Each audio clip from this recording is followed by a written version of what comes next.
O consórcio de municípios da Mogiana pretende instalar 6 aterros sanitários para atender 62 cidades da nossa macro-região.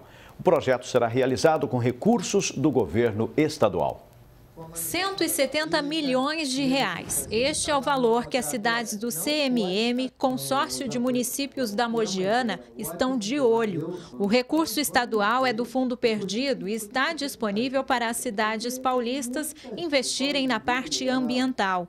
A ideia do consórcio é implantar 6 aterros sanitários que vão receber o lixo de 62 cidades da nossa macro-região. Com esse projeto nosso dentro do consórcio, nós queremos que também mais cidades economizem recursos livres, que possam ser investidos na cidade, na infraestrutura, na saúde, na educação, visando diminuir o transporte e até o pagamento pela disponibilização do resíduo sólido urbano. Cada cidade pagaria o que pesa na balança. Então, se uma cidade gera 50 toneladas de resíduo por dia, vai pagar sobre 50.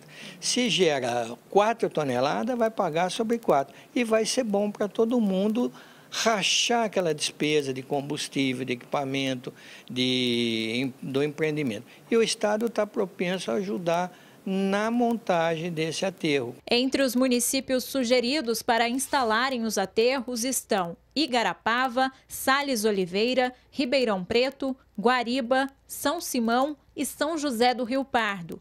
Ribeirão é um dos espaços com maior capacidade. Deve atender 9 cidades do entorno e processar mais de 1.000 toneladas de lixo por dia.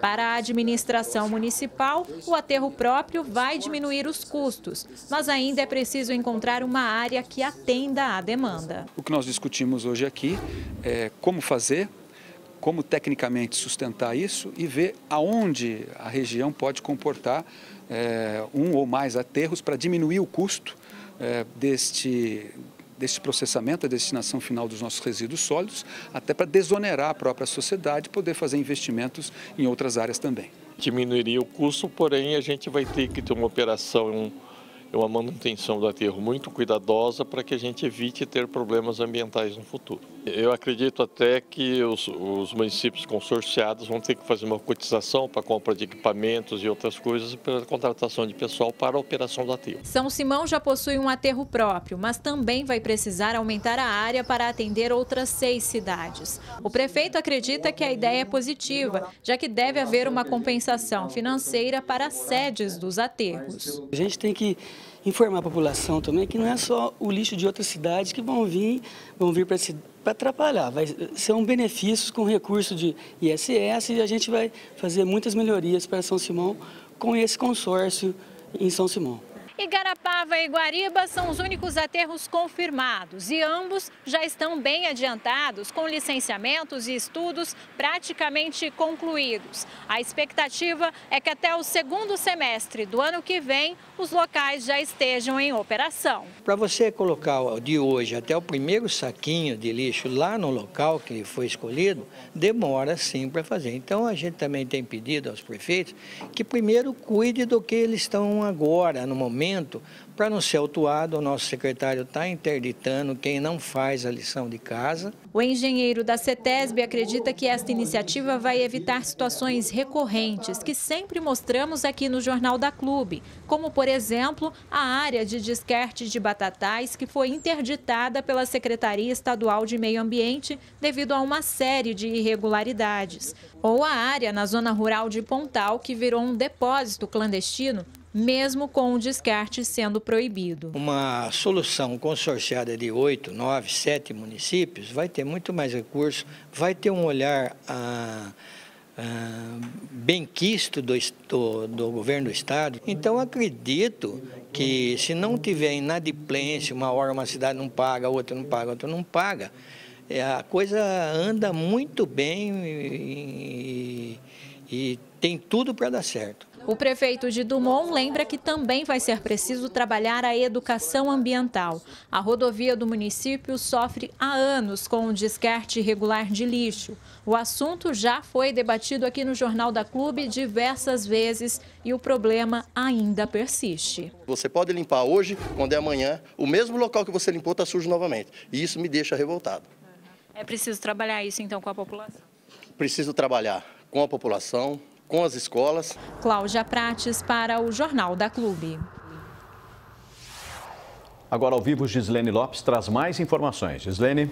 Pucci, lembrando que a importância dessa união é que também pode reduzir custos para os municípios. E para falar mais sobre o assunto, eu converso agora com o professor da USP, Marcelo Pereira de Souza. Professor, qual a importância de implantar aterros como esses que atendam a nossa macro-região? Boa tarde. Boa tarde a todos. Bom, o assunto em pauta, por si só, ele é de bastante relevância. Os resíduos sólidos, né, os nossos lixos, eles são de grande quantidade. Você imagine que Ribeirão Preto produz mais de 700 toneladas por dia.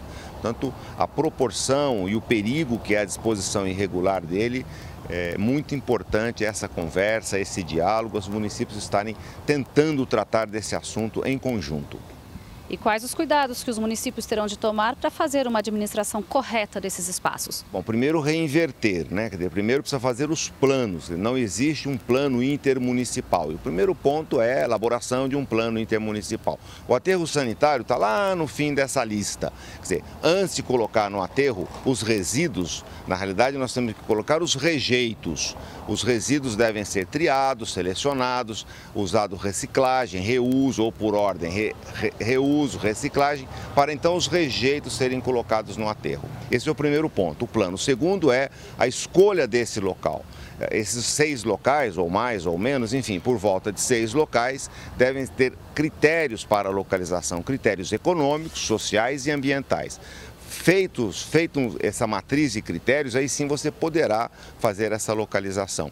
Esse é um ponto crucial, o estabelecimento de critérios para a localização desses aterros. E também, para que tudo funcione adequadamente, é necessária uma educação ambiental pelos munícipes?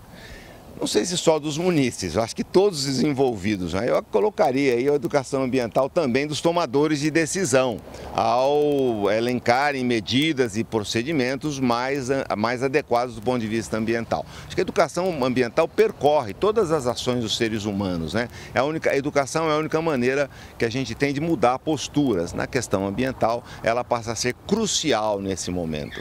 Fiscalização também é uma peça fundamental nesse contexto? Sem dúvida. Quer dizer, as atividades humanas merecem uma fiscalização. Quando trata da questão ambiental, mais ainda. O aterro aumenta essa possibilidade de operações inadequadas, incorretas, não necessariamente a má-fé, mas a operação incorreta, inadequada.